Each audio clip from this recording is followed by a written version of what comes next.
এটা হলো আমাজন জঙ্গল, আমাদের গোটা দুনিয়ার সবচেয়ে বড় এবং নির্জন এলাকা। এটি এত বড় জঙ্গল যে আপনাকে যদি ঠিক এর মাঝখানে ছেড়ে দেওয়া হয়, আপনাকে এই জঙ্গলের বাইরে বেরিয়ে আসতে 472 দিন সময় লাগবে। আর এই যাত্রাকালীন সময় আপনার সাথে সাক্ষাৎ হবে এই সব প্রাণীগুলির, যারা কতটা ছোট বা কতটা বড় সেটা গুরুত্বপূর্ণ নয়। সবাই এক একজন ঘাতক প্রাণী। এদের সবার উদ্দেশ্য আপনাকে আক্রমণ করা, কেননা এরা সবাই আমাজনের বাসিন্দা। এখানকার একটি ছোট্ট পিঁপড়েও আপনার জীবন নেওয়ার জন্য যথেষ্ট। এই জঙ্গল আমাদের পৃথিবীর এমন একটি জায়গা যে একাই 55 লাখ স্কোয়ার কিলোমিটার জমি নিয়ে গঠিত, যে আয়তনকে আপনি অনুমান করতে পারেন এখানে বাংলাদেশের মতো 37টি দেশ, ভারতের মতো 2টি দেশ এবং দুবাইয়ের মতো 157টি দেশকে সহজে জায়গা দিতে পারবে। এই জঙ্গল মোট 8টি দেশের মধ্যে বিস্তৃত এবং এর শেষ সীমানা America, Colombia, Guyana, Brazil, Peru এবং বলিভিয়াতে মিশেছে। একটি বিষয় ভেবে আপনি বেশ অবাক হতে পারেন যে আমাদের গোটা পৃথিবীর জীবিত প্রাণীরা যে শ্বাস নিয়ে বেঁচে আছে তার 20% অক্সিজেন এই আমাজন জঙ্গল থেকে আসে।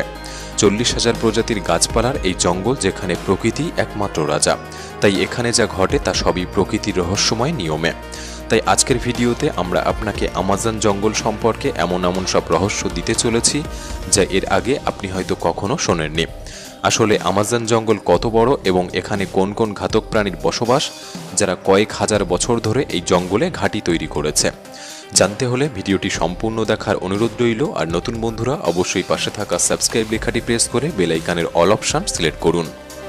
যদিও আমাজন রেইন ফরেস্টের আয়তন 55 লাখ স্কোয়ার কিলোমিটার, কিন্তু আপনি যদি এর সীমানা বরাবর হেঁটে যাওয়ার কথা ভাবেন তাহলে আপনাকে 9,500 কিলোমিটার অতিক্রম করতে হবে।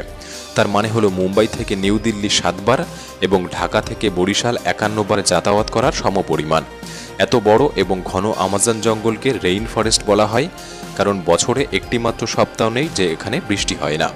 আমাজন জঙ্গল এত ঘন যে গাছপালার উপর বৃষ্টি পড়ার 10 মিনিট পর সেই বৃষ্টি মাটিকে স্পর্শ করে। এবং এই ঘন জঙ্গলের কারণে দিনের বেলাতেও আমাজন জঙ্গল রাতের মতো প্রায় অন্ধকার থাকে, কারণ এই ঘন জঙ্গল সূর্যের আলোকে ভিতরে প্রবেশ করতে বাধা দেয়। সুতরাং এমন একটি জঙ্গল যেখানে প্রচুর বৃষ্টি এবং ঘন হওয়ার কারণে এখানে যে গাছপালা, পশু পাখি বাস করে তা অনেক অঞ্চলে খুঁজে পাওয়া যায় না। এই জঙ্গলে 40,000 প্রজাতির গাছপালা, 1300 প্রজাতির পাখি, 2200 প্রজাতির মাছ, 270 প্রজাতির ম্যামালস এবং 380 প্রজাতির অদ্ভুত আর ভয়ঙ্কর ছোট প্রাণীর বসবাস। যদি এই অঞ্চলের ছোট বিষাক্ত প্রাণীর কথা বলা হয় তাহলে এখানে 25 লক্ষেরও বেশি আলাদা আলাদা বিষাক্ত পোকামাকড় রয়েছে। এই জঙ্গল বাইরে থেকে যতটা সুন্দর, এর ভেতরটা ততটাই ভয়ঙ্কর, কেননা এর মধ্যে যে কোনো সময় যে কোনো কিছু হতে পারে। এর মধ্যে যে ছোট বড় প্রাণীর বসবাস, এরা আপনার ধারণার চেয়েও অনেক বেশি ভয়ঙ্কর। যদি কোনো মানুষ ভুল করেও এই জঙ্গলে প্রবেশ করে তাহলে প্রথম এই জঙ্গলে তার সাথে দেখা হবে গ্রিন অ্যানাকোন্ডার। এই গ্রিন অ্যানাকোন্ডা দুনিয়ার সবথেকে লম্বা এবং বিষাক্ত সাপের প্রজাতি। এই সাপ 33 ফুট লম্বা এবং 250 কেজি ওজনের হয়ে থাকে। এবং এই সাপের সবথেকে ভয়ঙ্কর একটি দিক হলো এটি তার নিজের থেকে বড় একটি প্রাণীকে জীবিত গিলে ফেলতে পারে। আমাজন জঙ্গলে এরকম কতগুলি সাপ আছে তা এখনো পর্যন্ত কেউ নির্ণয় করতে পারেনি। এছাড়াও এই জঙ্গলে অ্যানাকোন্ডার সাথে সাথে কোবরা এবং পাইথনের মতো আরও বিষধর সাপের প্রজাতি দেখতে পাওয়া যায়। আপনার জীবনে আপনি একবার হলেও পিঁপড়ের কামড় খেয়েছেন। যদি সেই পিঁপড়েটি বিষাক্ত হয়ে থাকে তাহলে আপনি জানেন সেই যন্ত্রণা কতখানি। কিন্তু আমাজন জঙ্গলে এক ধরনের পিঁপড়ে পাওয়া যায় যার কামড় আপনি সহ্য করতে পারবেন না। বুলেট অ্যান্ট নামে এক ধরনের পিঁপড়ে যা আমাজন জঙ্গলে পাওয়া যায় এবং এগুলি তার শরীরের মধ্যে বিষধর বিষ লুকিয়ে রাখে। এগুলিকে পৃথিবীর সবচেয়ে বড় পিঁপড়ে বলা হয়, যা 4 সেন্টিমিটার লম্বা। কোনো কারণবশত এই পিঁপড়ে যদি কোনো মানুষকে কামড় দেয় তাহলে সেই মানুষটি প্রচুর যন্ত্রণা ভোগ করবে এবং সে মানুষটি মারাও যেতে পারে। বুলেট অ্যান্ট এই কারণে বলা হয় যে আজ পর্যন্ত যতগুলি মানুষ এর কামড় খেয়েছে তারা এই পিঁপড়ের কামড়কে বন্দুকের গুলির সাথে তুলনা করেছে, যেন মনে হয় ক্ষত স্থানে একটি বন্দুকের গুলি লেগেছে। হাজারো মাইল লম্বা এই জঙ্গলে পৃথিবীর দ্বিতীয় বৃহত্তম নদী এবং জলের স্রোত অনুসারে পৃথিবীর প্রথম বৃহত্তম নদীর অবস্থান। এটি হলো আমাজন নদী। এই নদীর দৈর্ঘ্য 6,840 কিলোমিটার। গোটা আমাজন জঙ্গলে সারা বছর ধরে যতটা বৃষ্টি হয় সেই জল এই নদীর মাধ্যমে সমুদ্রে গিয়ে মেশে। মোটামুটি 329 ফিট গভীর এই নদীতে বাস করে পৃথিবীর সবচেয়ে ভয়ঙ্কর হাজারো হাজারো কুমির, যারা তাদের খিদে মেটানোর জন্য যে কোনো পরিস্থিতিতে যেতে পারে। আপনি জানলে অবাক হবেন, আমাজন নদীতে 1 সেকেন্ডে 2,19,000 কিউবিক মিটার জল অতিবাহিত হয়। আর এই জলের পরিমাণ আপনি একটি অনুমানের সাথে করতে পারেন যে পৃথিবীর সবচেয়ে বড় swimming pool city star শামুল Sheikh, যা ইজিপ্টে অবস্থিত। এই পুল আমাজন থেকে অতিবাহিত জল দ্বারা মাত্র 1 সেকেন্ডে পূরণ করা যেতে পারে। আমাজন নদী থেকে যতটা জল অতিবাহিত হয়ে সমুদ্রে মেশে, এই জলের পরিমাণ আপনি পৃথিবীর আরও 40টি নদীর জলের সাথে তুলনা করতে পারেন, যার মানে একটি নদীর জল 40টি নদীর সমান। আমাজন নদীতে মনুষ্য জগতের অনুপস্থিতির কারণে এখানে বেশ কিছু রেয়ার প্রজাতির প্রাণী দেখা যায়, যার মধ্যে সবচেয়ে বিশেষ পিঙ্ক ডলফিন। মোটামুটি 9 ফুট লম্বা এবং 200 কেজি ওজনের এই ডলফিনগুলি অন্য সব ডলফিনের থেকে দ্রুতগতি সম্পন্ন এবং এদের বুদ্ধি অন্যদের থেকে বেশি হয়ে থাকে, কারণ এদের মস্তিষ্ক অনেক বুদ্ধিসম্পন্ন হয়ে থাকে। যদিও সমস্ত ডলফিন মানুষের সাথে সহজেই মিশে যেতে পারে, তবে আমাজন নদীর এই প্রাণীগুলি মানুষের উপর আক্রমণও করে থাকে। বিজ্ঞানী এবং বিশেষজ্ঞদের কাছে এমন বহু প্রমাণ রয়েছে যে ফেলে আসা 2800 বছর ধরে এই নদীতে এক ধরনের মাছ বসবাস করে, যাদেরকে ইলেকট্রিক ইল বলা হয়। অদ্ভুতভাবে এই মাছগুলির একটি বিশেষত্ব রয়েছে যে এগুলি তার শিকারীদের ইলেকট্রিক শক প্রদান করে, যে ইলেকট্রিক শক এখনও পর্যন্ত 860 ভোল্ট পরিমাপ করা হয়েছে। আমাজন নদীতে এরকম অনেক ঘটনা দেখা গিয়েছে যে ইলেকট্রিক ইলগুলি মানুষদেরকে হাই ভোল্টেজ ইলেকট্রিক শক দিয়েছে এবং প্রাণ নাশ করেছে। শুধু মানুষ নয়, এরা মাছেদের উপরও হামলা করতে পারে।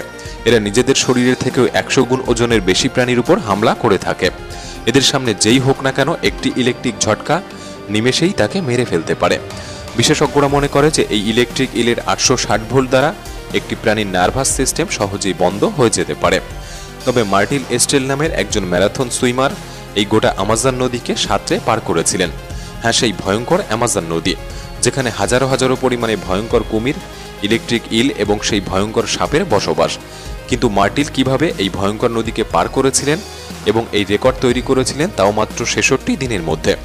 2007 সালে তিনি সবচেয়ে ভয়ঙ্কর রেকর্ড তৈরি করতে এই ভয়ঙ্কর নদী আমাজনকে বেছে নিয়েছিলেন। একটি গোটা দিনের মধ্যে তিনি 10 ঘন্টা আমাজন নদীতে সুইমিং করতেন এবং বাকি সময়টা কিনারায় বিশ্রাম নিতেন। মার্টিলের বক্তব্য অনুসারে এই ভয়ঙ্কর নদী, যেখানে বিশাল বড় সাপ, জঙ্গলি কুমির, ইলেকট্রিক ইল এবং এরকম বহু ভয়ঙ্কর প্রাণীর বসবাস, এদের হাত থেকে বাঁচতে হলে তাদের নজর ফেরানো দরকার। তাই তাদের একটি দল কিনারার আশেপাশে মাংসের টুকরো ছড়িয়ে দিতেন, যেন তারা সেই দিকে আকৃষ্ট হয়। এছাড়াও অ্যামাজন জঙ্গলে এমন একটি নদী রয়েছে যার জল সবসময় ফুটছে।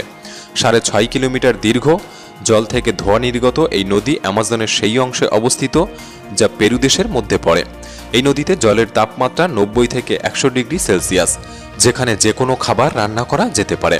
গোটা বছর জুড়ে এই জল সিদ্ধ হয়ে চলেছে, কিন্তু এর কারণ এখনও পর্যন্ত কেউ জানে না। তবে ভয়ঙ্কর অ্যামাজনের এই জঙ্গল জুড়ে প্রায় 600 জনগোষ্ঠীর বসবাস, যে মানুষেরা আমাজন জঙ্গল থেকে শিকার করে এবং এভাবেই তারা জীবিকা নির্বাহ করে। এদের মধ্যে এমনও কিছু গোষ্ঠীর মানুষ আছে যারা আজ পর্যন্ত সভ্য জগতের মানুষের সাথে কোনোদিন পরিচয় করেনি, এবং যখন কোনো সভ্য মানুষ হঠাৎ এদের সামনে এসে পড়ে, এরা এমন রিয়্যাক্ট করে যেন এমন কিছু তারা প্রথমবার দেখছে। আমাজনে এরকম অনেক রহস্যময় ছবি রয়েছে, যেগুলিকে স্যাটেলাইট থেকে দেখার পর বহু এলাকা জুড়ে এরকম আকৃতি লক্ষ্য করা যায়। এই আকৃতিগুলিকে জিওগ্লিপসও বলা হয়। এর মধ্যে কিছু জিওগ্লিপস 1 থেকে 5 কিলোমিটার জুড়ে বিস্তৃত, এবং এরকম 300টিরও বেশি জিওগ্লিপস অ্যামাজন জঙ্গলে দেখতে পাওয়া যায়। আসলে কি কারণে এই আকৃতিগুলি অ্যামাজনে তৈরি করা হয়েছিল এবং কারাই বা তৈরি করেছিল? আপনি যদি মনে করেন এই সম্পর্কে আলাদা একটি ভিডিও তৈরি করা দরকার, আমাদের কমেন্ট বক্সে পার্ট 2 লিখে জানাতে পারেন। আজকের এই ভিডিওটি ভালো লাগলে একটি লাইক করতে পারেন। তাহলে দেখা হচ্ছে পরবর্তী নতুন একটি এপিসোডে। ধন্যবাদ।